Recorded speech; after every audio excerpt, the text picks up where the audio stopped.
Unip ka ako tiaksikpin. Dala ka nirakan nasuk unip ka aktuak kawirakama.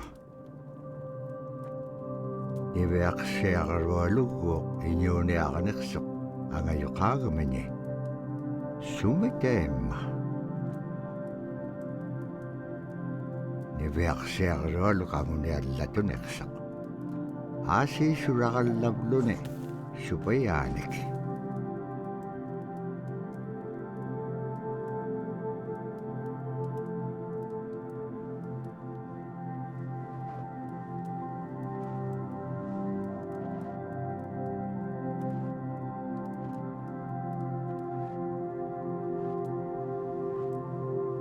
Inyo niya ako ting ano kautigay. Ano huli nga ilaksok. Ano huli nga ilak pasyon eh. Kisay ma panirinialak sibut. Ibeak siya karulog kisay ma isumekpok. Taprasi kangit siya siga summan. Ano huli siguro kumagaan. Summan ano huli nga ilak magaan. Taprasi kangit siya siga summan. Ano huli siguro kumagaan.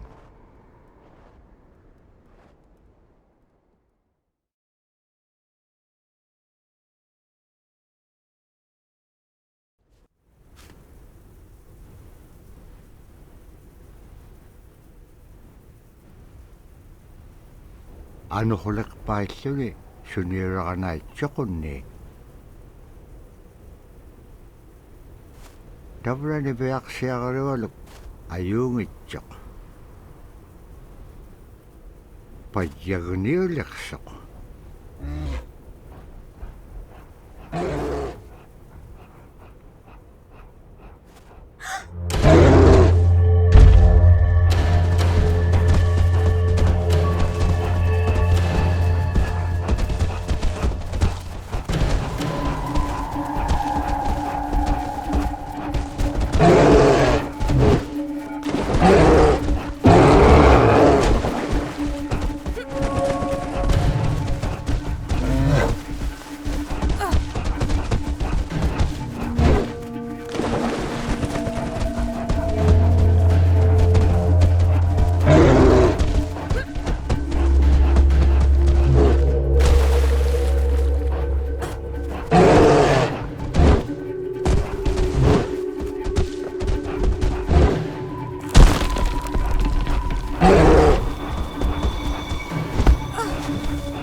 Wayak tok kisimreome.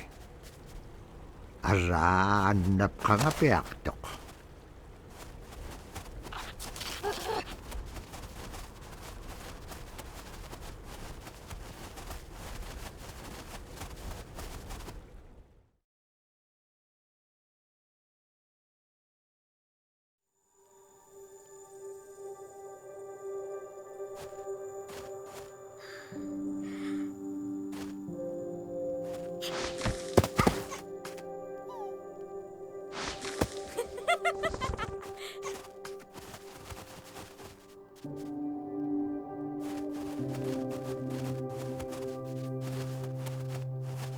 Kulir ringay tsak inyo gunun. Tirigan niya kakanibli ko. Tirigan niya tam na alatun ingitsak.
Niveaksiagarualup kangersingaruq supayaat ikayortiqaranivilugut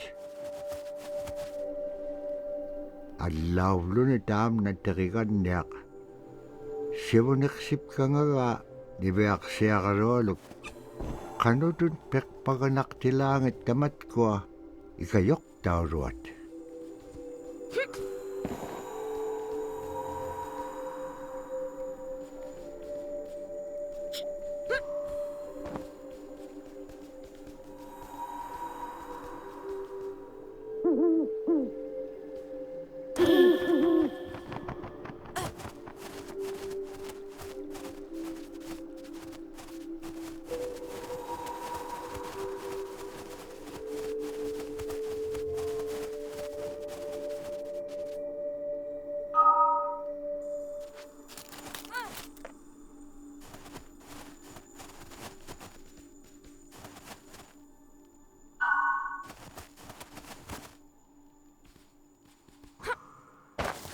Niveaksiagarualugulu teriganniaqalu ikayuutipiaqtuk siqaqaniortimigani araa kangersinaaitsoqunni qaneq pisilaangak agalaan tavra atautsikun aingaruk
Iveaksiaqaruallu tikitkaa aimaarvini. Agalaan maluulaqsingamaraq. Inñoquluk tikinngamaruq iveaksiaqaruallu piingaan. Ivaqalaqsimaruq sumittaimma. Dikatjakkumañainniqsuq. Pakitqaangaarnagu ivaqtani. Nunaaqqiq ikiwaqtuaqaniqsuq. Iñungi toquttaqtauganiqsit.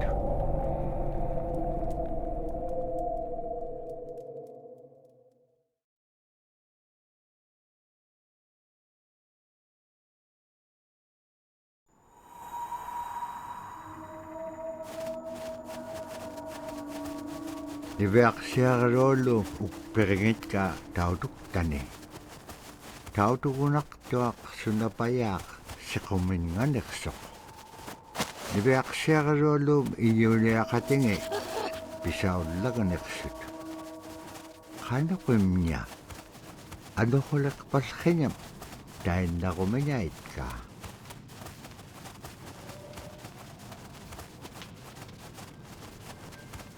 Tamanga ikumawaqtuamin qaqraaqpam iñua niptaqtuq. Sumaalagullaqami niveaqsiaqarullum piitsiñingani.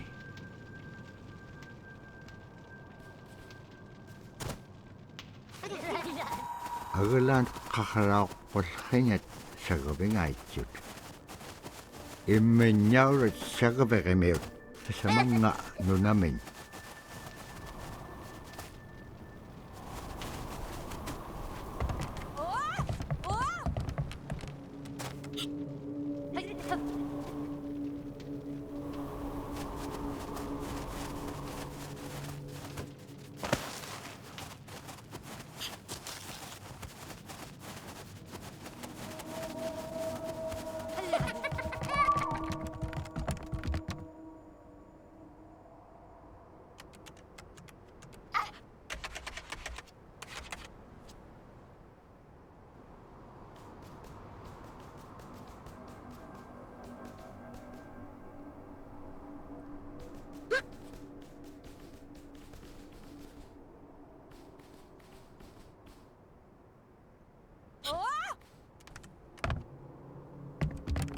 Haikuin tuting.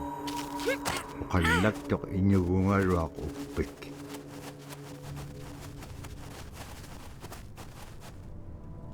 Qanuquma ilisimanaqpanga. Isumullaqtuq niveaqsiaqarualuq. Qanuk kiitapura qaunugingagikpen. Qillautika piigupku. Ikayoquniaqalluaqikpen kimun tainna nunaaqqiq. Sabaqitilaanga.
Qilaraaraaq tuat niviarsiaruullu utaqqikke. Aasi anippigitik suna ittuktusugulugumagaan.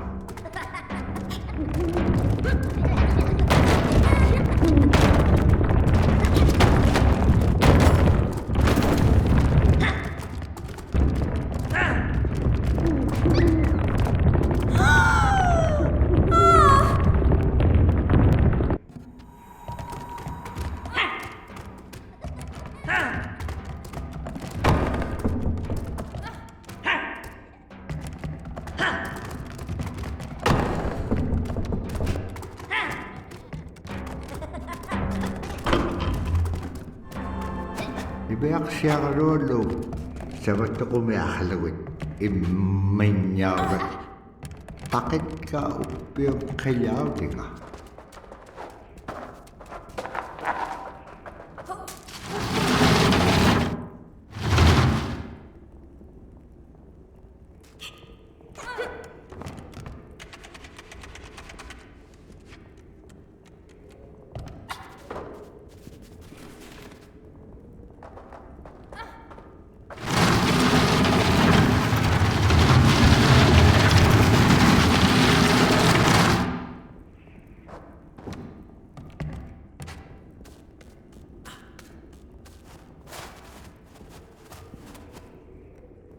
Niviarsiaruullu utingaluq qilautiligaarruni. Uppikqupiatsapalugaluq. Aasiitapura piviittaqiliutipiallagagaa niviarsiaruulluq. Tainnaxuni aitsuutiqilaqangaluq. Uppik uqallaktuq. Uvvauna qaunagiingagiga iliginun pikitquvlugu.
Tabratainna igilihutik.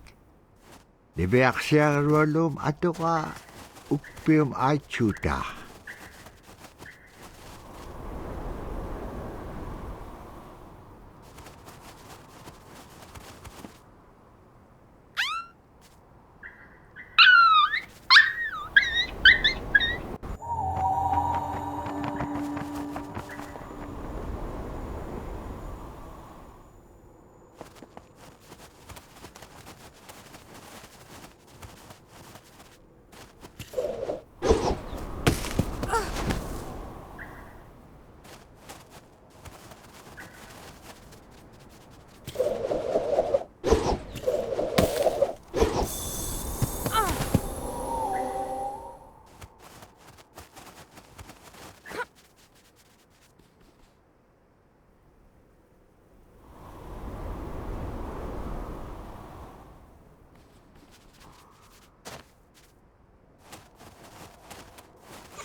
sila tanig nunakingata inyukuluk kasuwag.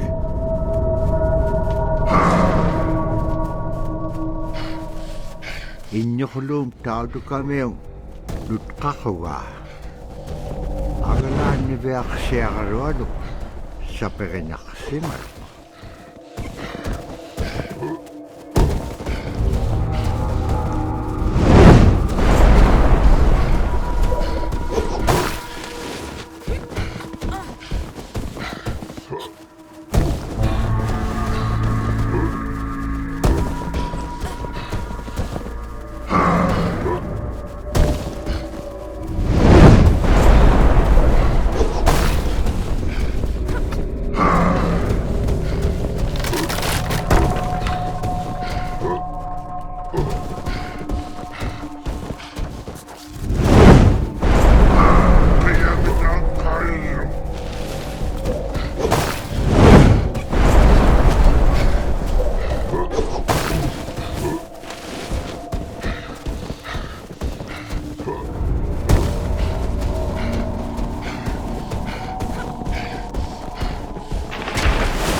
Annap khaslik kalwaktuk agalan igilaw nga sa kakanaksisinyak.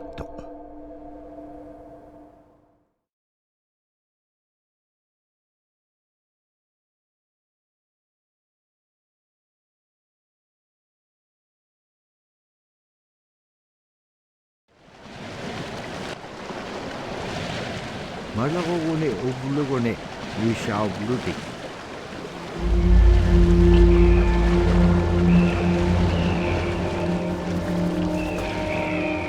Agalan tawag pagkakit.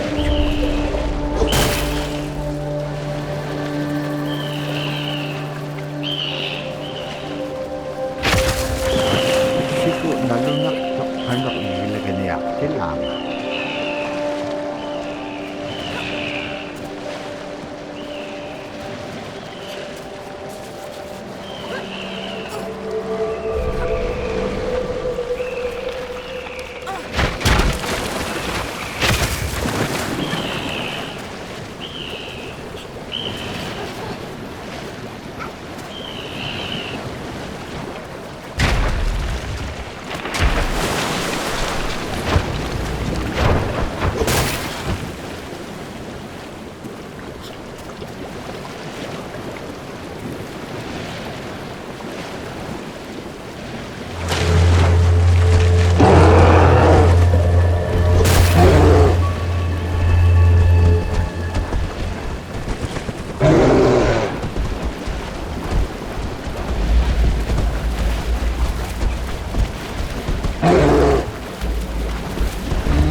Sasa ko may akalugon na nok, anak kubit.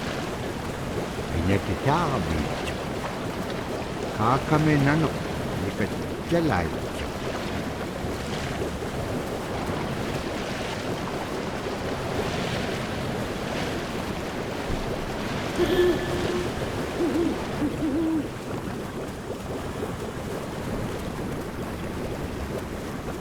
Agalan, naman na alaw.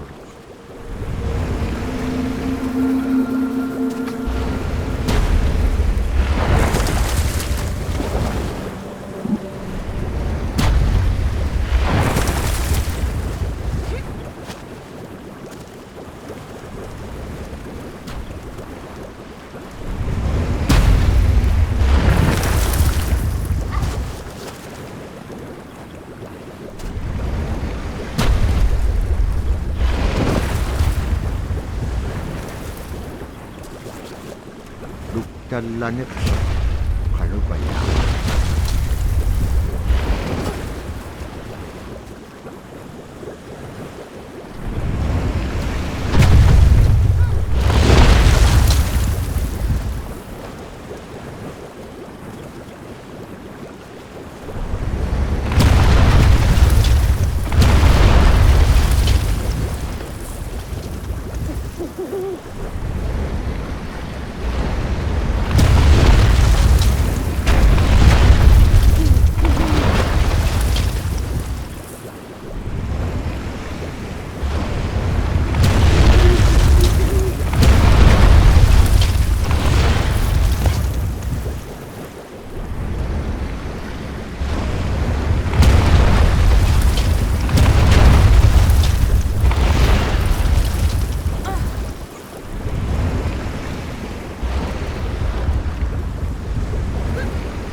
tapkuak tikissakkaak nannupsitraga aasi piyumagilipiksuaqait tikissaktuak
kalluaqtuk aglaan ilitsuqiluk annapiaqtilaangan nunam atimikini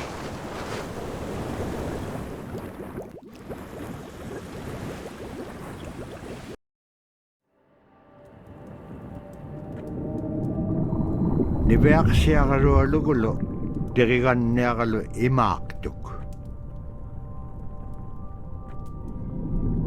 aasi taqium angalat kaksipillugik taqium igukkaik qairusunginun puktaaqpaum araaqanorlik taimma ipingitpak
niveaqsiarualugulo teriganniaqalu suvlooqaik aqavirum qingamigun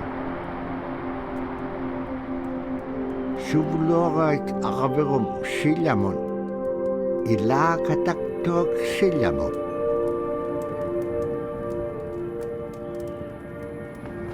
tipineraik saanganut nunaqqan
Taamna nunaaqqiq inñitqingaanniqseq tainnaptaaq pingavulugu niviaqsiaqaruallugum aimaaqaviatun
Kigorajat qaummaaqtatkaat nunaaqqiq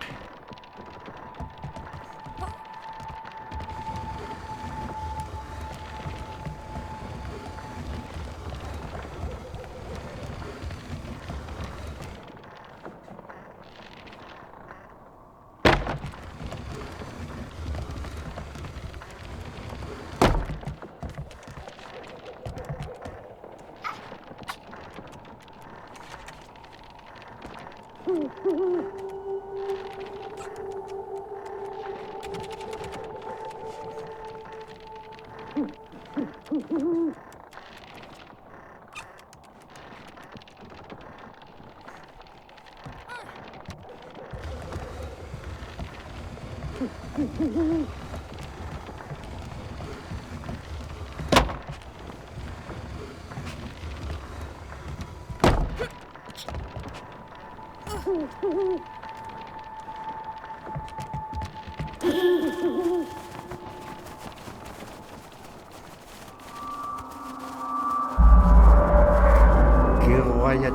siliagahuting silamen. Ibahalaksut nalakanilaitionik. Tukkanan.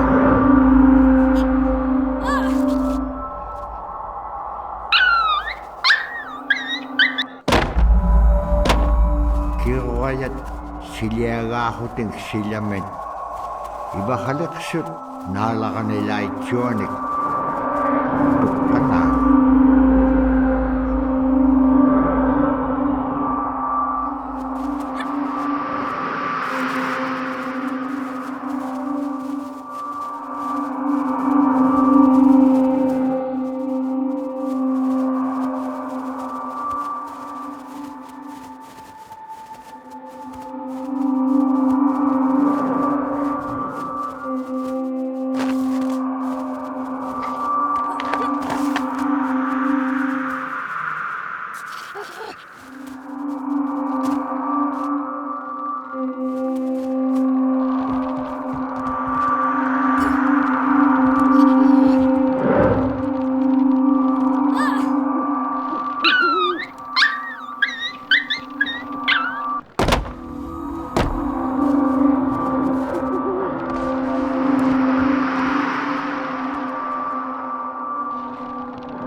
piaqsiaqalualuuvulo teriganniavulo qatqimmatku imnaq aganiqpakimña suangasipsaaquni utingatu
Teriganniaq allanngorruni makit qissaq.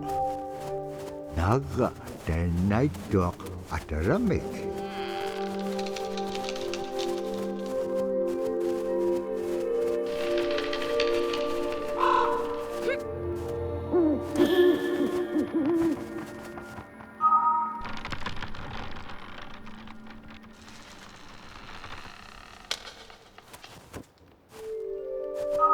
Kulange xilligu napaaqtut nunangat. Teriganniam qiniqtitkay qanutun piqpaqanaqtilaangisuli ikayuiruat quttuch.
tokhologet sulleqaat ilitsatik nibiaqsiaqalualuullu teriganniavulo akiiligaak inñoqoluk inñoqoluum tavra iñuusia isuhulitsoq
nibiaqsiaqalualluum kangitka ivaqtani iñukpasuumaroq ulimaqtuaqalu apun siamittaqaqaneqa aasi pihirunnik sillamun siammayaaqtillugu siammayaaqtinmaung apun anuqimakkuaqariga aasi aganiroqtillugu tungaanun nibiaqsiaqalualluum aimaaqavianu tavra kangitkaasumman aganiroruutilaanga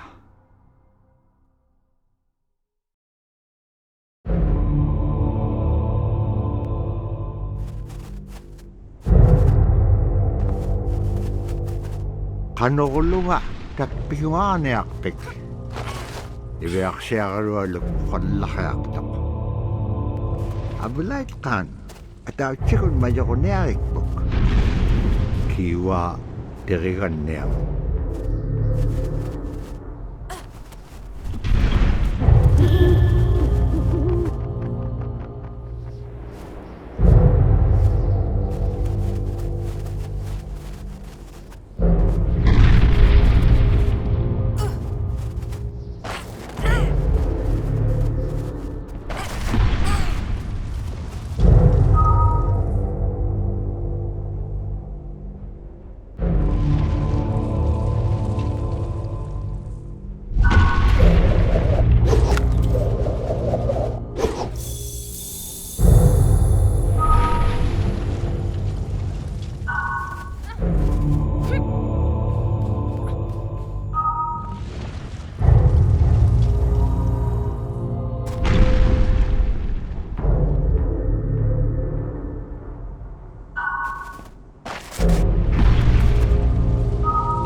mayok tuwa ka niya lakang kanganon inyugpasyon. Nibeak siya karualog isummiksok syurukraw tilamenik.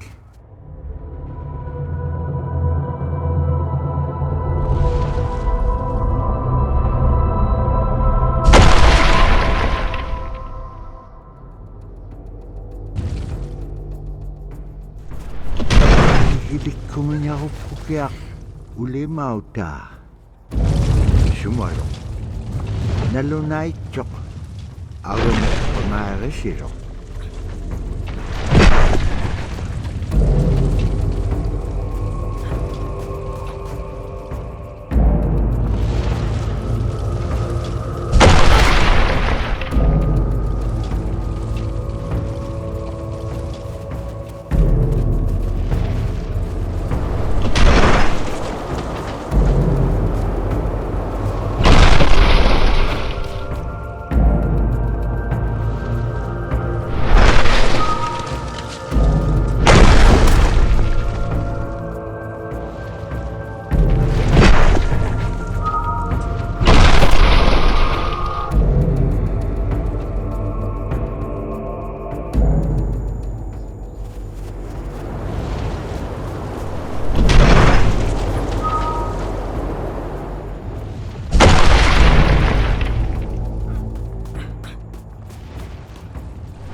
Palera magtikinyak tuwa ulimaw tekpak.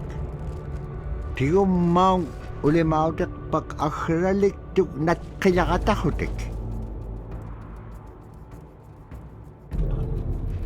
Inyuk pasum malikatalo ka ang ulayt ka o kilablo ni.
Niveaksiangalualak utiktok ay makakawig man.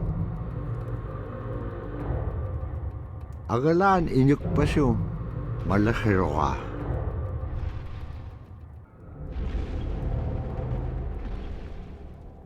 Ukahone, ulimau tiga kairong.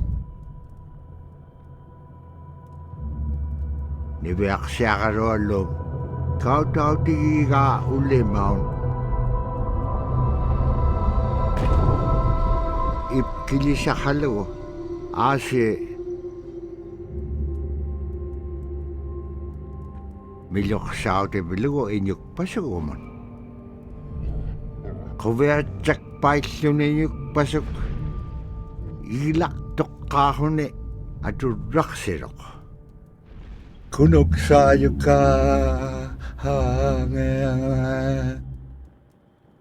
Ulimau tiga kailega, ula kuleangea, ane yubi isiga kisimea, kenyek paten.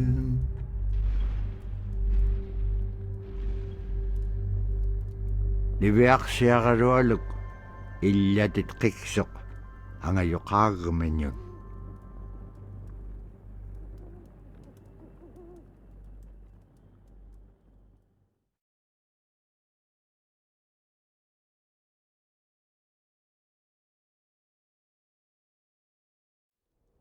Terigan niam nukat piam ukadlaw tiga niveak siagarualuk.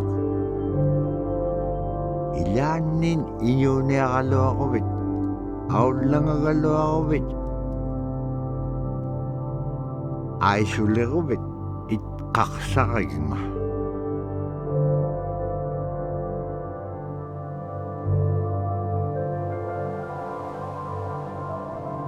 Asita bra tao tukunay kasok. Tatpaw nga taktua mo sila mo. Tabraten na nasum unip kakamang tusangariga.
One of the things I think a lot of people need to understand is we aren't a museum piece. The Inupiat people are a living people and a living culture. Even though we're in northern Alaska, which covers this vast area from Nome all the way over the Canadian border, is that there's this extreme value of interconnectedness and interdependence. It's a hunting society, a gathering society from thousands of years. This is what creates our culture. That special relationship between humans and the natural world and the animals, and that it teaches you how to have a society that doesn't do too much harm to the world. Love and respect for nature, for one another, for our elders. Very, very fundamental value, key to life. Our values are something that bind us all. The importance of sharing with one another, the importance of spirituality, and the connection to the land, our traditions, how we hunt, sharing of stories and songs and dances. I'm Inupiat. I'm from the Arctic Ocean. I am Inupiat. It's very important to me. It's who I am as a person. And we're very proud of who we are, and we want to continue that.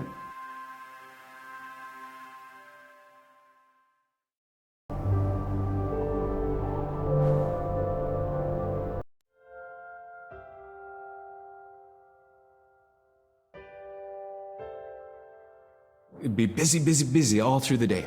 You get up and you just go right to work, right to work. There was always something to do. There was never any idle time. The only idle time we had was after we eat and before we go to bed.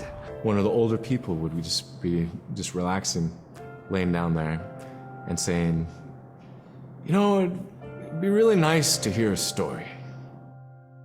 And then just organically, someone would just start telling a story.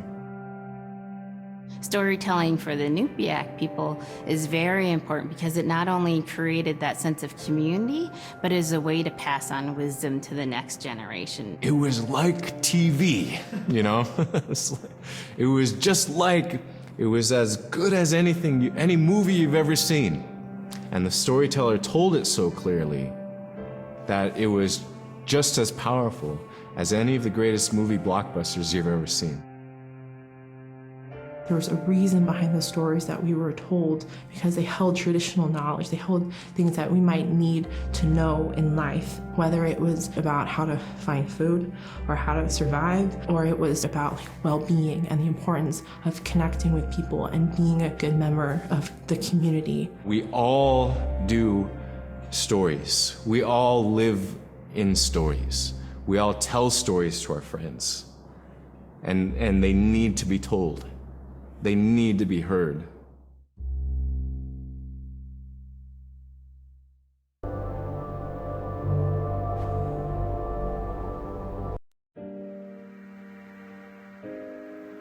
So Scrimshaw is this really beautiful method of art that's done either on baleen or ivory, and traditionally it was used to tell stories. Each etching is telling a story of some event. Caribou hunting was taking place. This is what was going on. War began around this time, and so it sort of gives you a timeline of history through etching. An elder or the person who carved it would literally be able to read the Scrimshaw story. They're like reading a book, in a way. A lot of the storytelling traditions would be things that after the storytelling was done, we'd just rely on the next person telling it. And so Scrimshaw is a very important way for Alaskan Native people to record their history.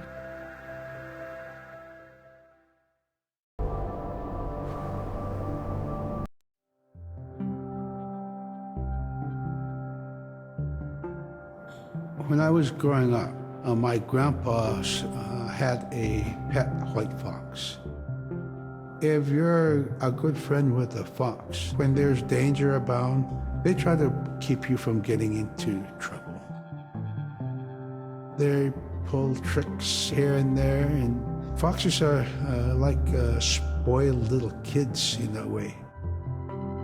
When you let her out, she'd go prancing out in the snow, jumping in the air. I know she was happy then. Come running at me and jump on my chest, knock me backwards, lick my face, and I try not to let it. So that was my memory of my grandpa's pet fox.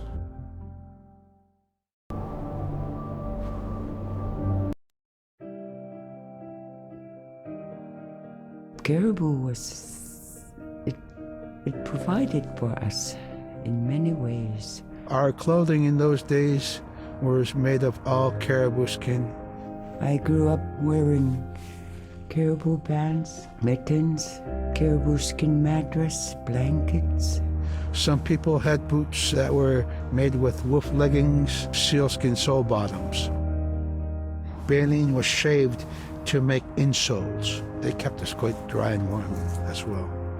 But the caribou skin clothing was the best. We would get as many yearlings as we could for our outer clothing. And for heavy winter, we would get caribou in February or March because the hair was the longest and the skin was the thickest, and we would use those for our winter gear. With that stuff on, you could sleep outside in 50 below and it wouldn't bother you a bit.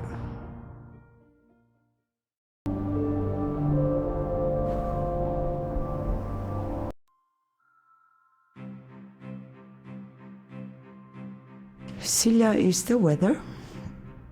It also means the atmosphere. Here's the nuna, or the land. And it's anything from the land into the moon, the sun, the stars. That's Silla. It's a very spiritual, and we have a relationship with Silla. Silla has a soul in the same way we do as people, in the same way animals do. I think spirit helpers in and of themselves are really about how we're connected with things. And so it may be that there is a spirit helper that shows themselves as a bird to show you the way home, or it may be a spirit helper that actually decides to show themselves with the face and body of a man instead of their animal form. And so I think one of the things that's hard to understand is that it's not one way of seeing things, it's one way of knowing you're connected to everything. We've always had that spirituality of everything around us. It's the interaction you have with the air you breathe, the ocean that you gather resources from, the rivers from which you gather fish, the tundra from which you pick berries, the animals that give themselves. It's all of that.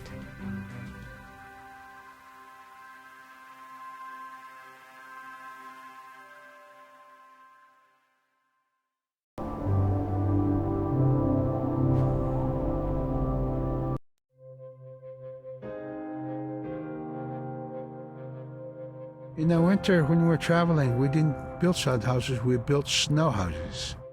In Canada, they call them igloo, but here in Alaska, we call them apuyak. We'd do a day of travel, and then we'd make a apuyak. The next day, my father would set traps, spend the day there, rest the dogs, give them something to eat, and then the following day, we continued to the next place. We'd go to my dad's sister, who had a house at Dubarg. They had a small sod house over there. We didn't have to do anything. We just visit with them, and my dad and my sister were glad to see each other, and they'd talk away while us kids played outside or go to sleep. By the time we get back to our home, my father would leave us with our aunt or with my grandmother, and then he'd start on his trips and go check his trap line. We were not into 8 to 5 kind of time, you know. We're in a totally different kind. We're in ecological time.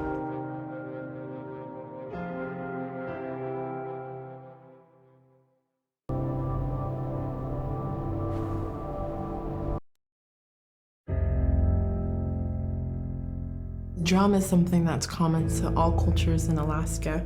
All cultures have a drum that may have some stylistic differences or differences in the materials that it's made, but it's still in recognition of life and vitality. And the drum mirrors the heartbeat.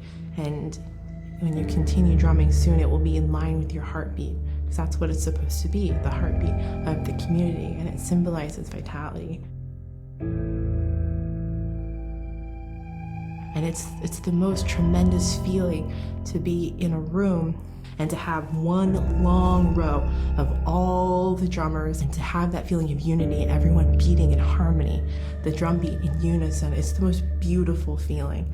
And to know that you're connected, you're on the land that you are connected to. And even if you grew up outside of the community, that which is in you comes from this area. And it's the greatest feeling.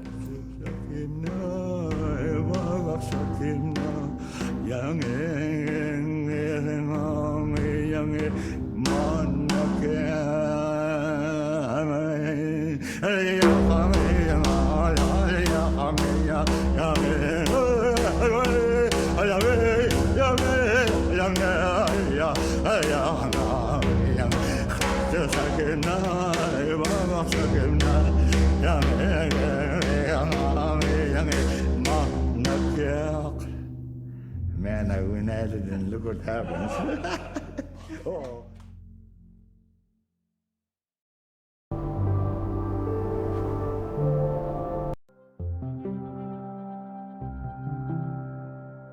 They're just like other people.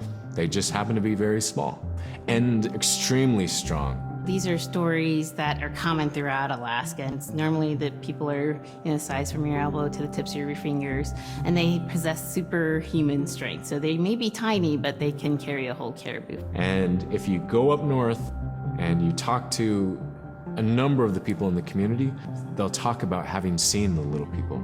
There's a place at home that we know, but we don't profess it to anybody. But it's not like the boogeyman. They can be mischievous, they can be ornery, or they can be helpers. And every now and then, we might have the opportunity to see them, especially if they want us to see them. The fact that it's across Alaska really tells you something about our history and how we interacted with nature around us.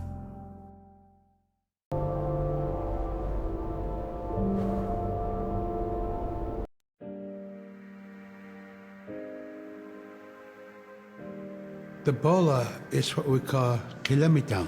And the kilamitan is made out of braided sinew tied on to some heavy bone which you could twirl. In my case, we're catching ducks. When we're out whaling, sometimes the ducks start flying. And they're good for duck hunting. You know, if you're a whaling crew, you can't make too much noise, so you can't use a shotgun for getting some duck soup handy, you know? So bolo was a really handy weapon to use for catching ducks. You know, the ducks fly in, you throw it up and tangles up the bird, and down they go.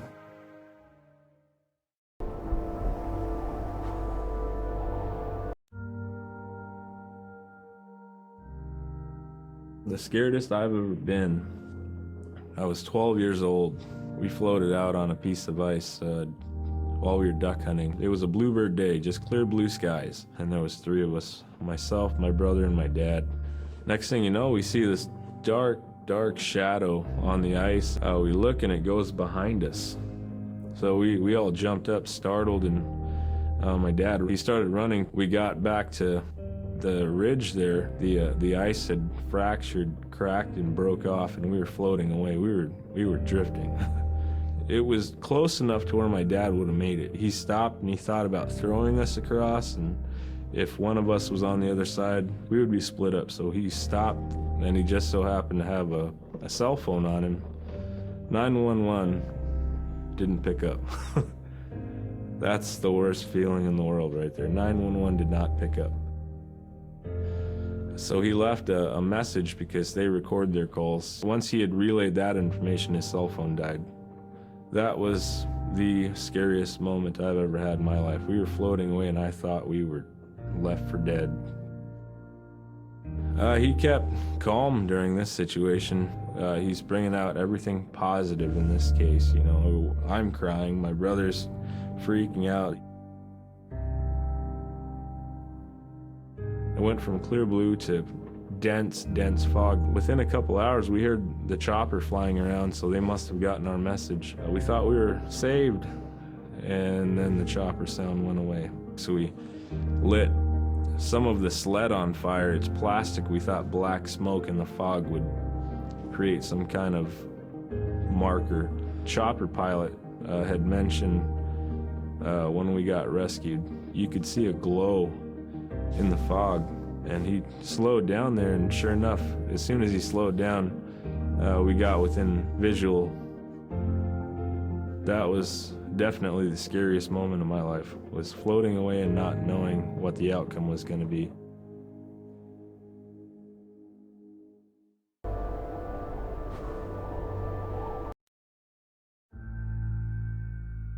We're very much aware of the climate change.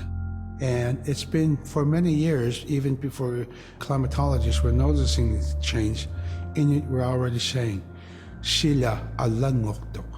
Our climate is changing. If the heat is going the way it is right now, for us it's going to be pretty bad.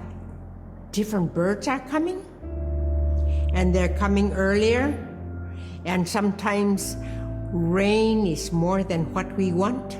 Because when there's more rain, we know it's going to melt the permafrost. In my time as a young whaler, when I was 9 years old, we're hunting from ice that was about 25 feet thick. And there's giant icebergs already floating, coming by. That was the first signs of a changing climate. Ice that never broke before was now moving.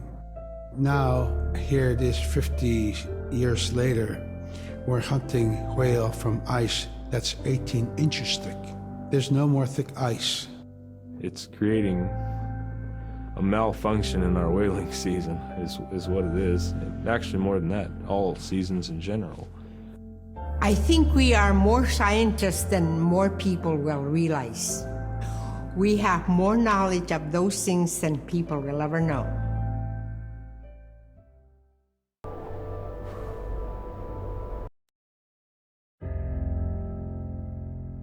My brother was out seal hunting. He got attacked from behind and managed to grab his knife and save himself. When he came to realize, oh no, it's a mother. We've always known traditionally that we avoid killing a mother. It's always been sacred to us to protect them. He had to present himself to the council, and so he was given the job to mother the baby, and we kept it. It got so big, it went over the barricade one day and got to the dog food, and that was an indication that, brother better go teach it how to survive on its own. So he did.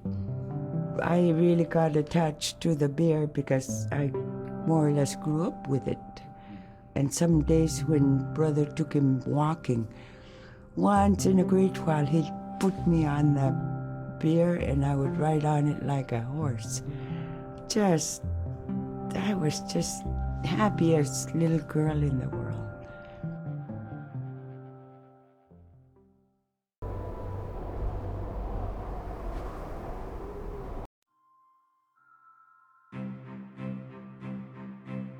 In, Arctic Alaska, hunting is a really important part of life. It's not just about going and shooting something, it's about going and putting food on the table. But more importantly, subsistence hunting isn't just about the insular family unit, it's about feeding the whole community. And I think that's one of the beautiful things about subsistence hunting in Alaska is that people go out and they'll go get, fish, or they'll get a caribou, and they'll get, seals and whales, and one of the first things they'll do is they'll say, I need to take this to the elders. This isn't just about one individual surviving or one family surviving, it's about the whole community. We didn't just go out and kill and put in a freezer. It's like a ritual that I learned from my parents. It's all about relationship. I don't know. I think there's a lot of camaraderie involved, and just being out on the land or being out on the ocean. It's like getting back in tune. I'd rather be out there. To me, once I go out there, it's the world that I learn from.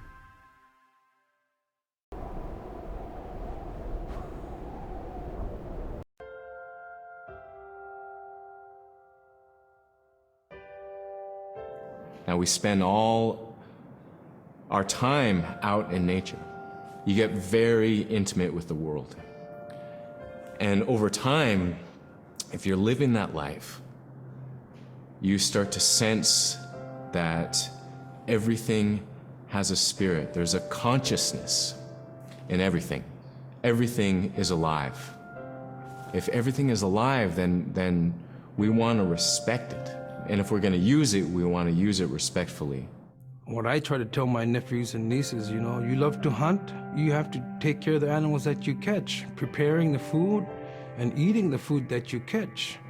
Water provides you. The ice brings you life.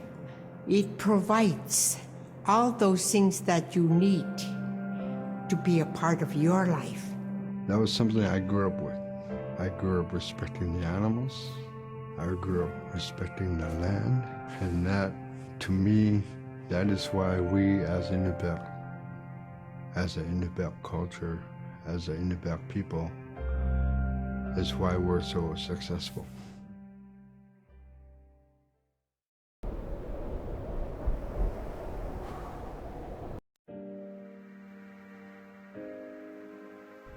I think most central to the ideology of the Inupiat is the idea of sharing. Being able to feed the community, feed others.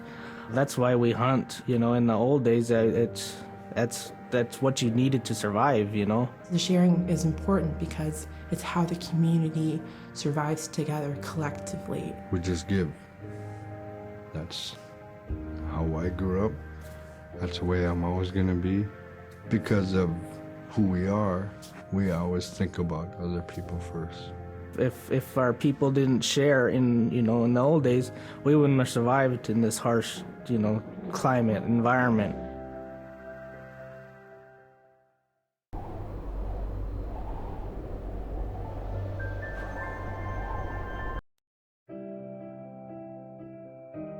We have Big Diamond, Little Diamond, and King Island. And in those three islands are the stepping stones to get to America. So King Island is this absolutely beautiful place off the coast of Alaska. And if you can imagine being on this really kind of rocky island that kind of shoots up from the water to these cliffs, and then all of a sudden you see these stilts, and then you look up and there are these houses. They were built on the cliff up high because of the ice. Being an island in the Bering Sea, you have ice that's being pushed by the winds onto the island. So it's going to pile up 50, 60 feet high. Structures are still there today, and people have returned to King Island. It's a growing community as the people return back to their island.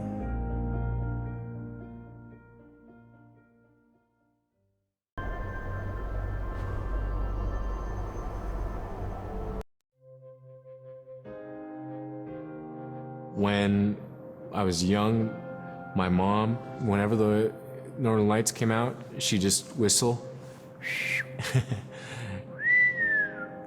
Boy, they come alive. Just keep whistling and that aurora will just like, you can almost hear it. And then she explained to me a little bit later that those are children, and children who've passed away when they were children. You don't want to draw them in too much, is what she said, because then they could play football with your head, play Eskimo football, and that's what they want to do. They're always playing, those children up there. Don't play out without your hood on. If you don't have your hood on, the Aurora person is going to come down and chop your head off and play ball with your head. It wasn't like they were trying to do bad, you know, or it was like a scary story or anything like that. It was just, that's how it was, that's what it was.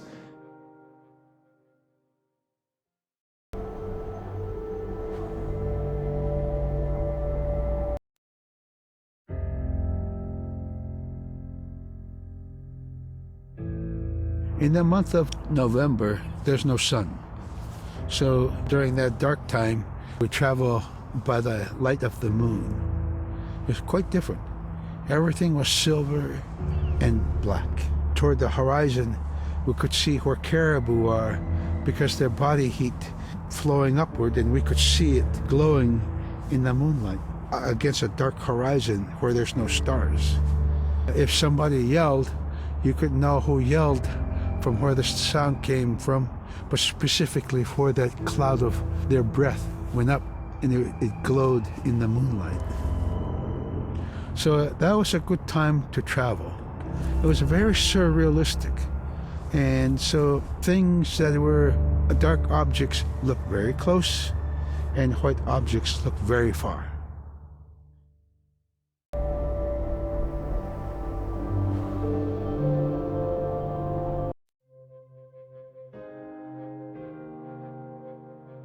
We are taught that there's no hierarchy. It's not everything else and then man, you know, humans on top, and they're separate from everything. We're taught that everything is equal and that all the animals have a human form or can be seen in a human form. And so they have just as much or more intelligence. You know, in fact, have a lot to teach people. And so that's how these transformations can happen. It's if the animal wants you to see it in its human form. There's a story where a man comes up to an ice hole and then there realizes there's another man in his parka that's got stuck in the net, you know, and is just stuck like that. Oh, can you let me out? Please help me, you know. And so then he lets the man out, but then realizes that was actually a seal. That was a seal man. And just because that seal wanted that help, that seal allowed itself to be seen in human form.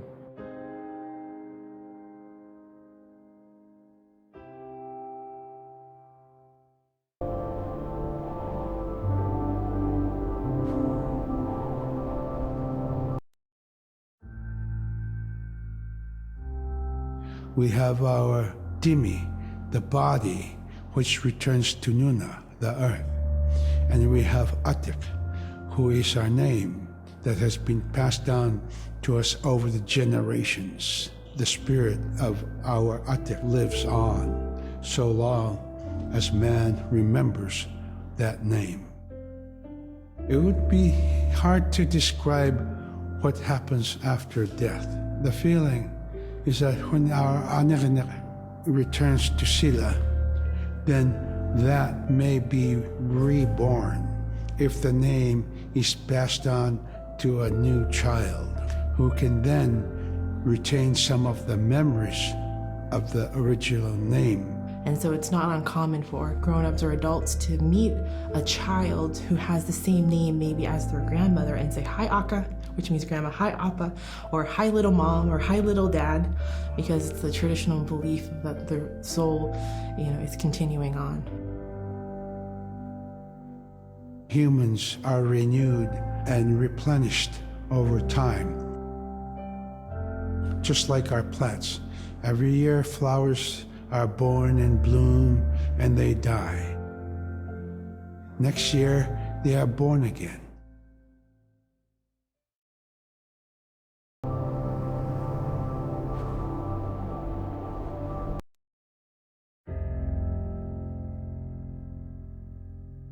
So a recurring type of character in Inupiat stories is the manslayer. And the manslayer is kind of this bad guy. And I think really what's at risk when the manslayer comes into story is the livelihood of individuals and the whole community. And so the manslayer is really used as a way to say, don't act only for yourself, always hold the community in your heart.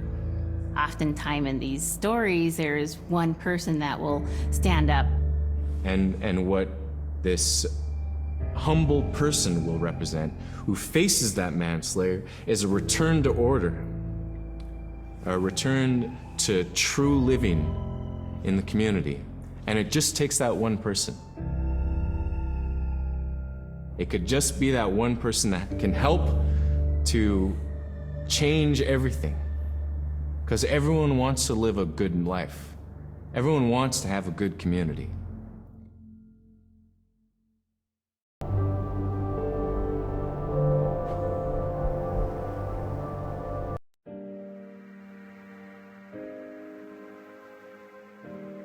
With regard to the environment, the blizzards have been one of the key elements that have impacted the survival of people, especially in the hard winter. We know a blizzard is coming when the moon is starting to get fuzzy. We also look at the stars. When the stars are twinkling fast, we know a storm is approaching. We look to the clouds in the sky to give us a direction the storm is coming from. We learn these as children by observing weather on a daily basis.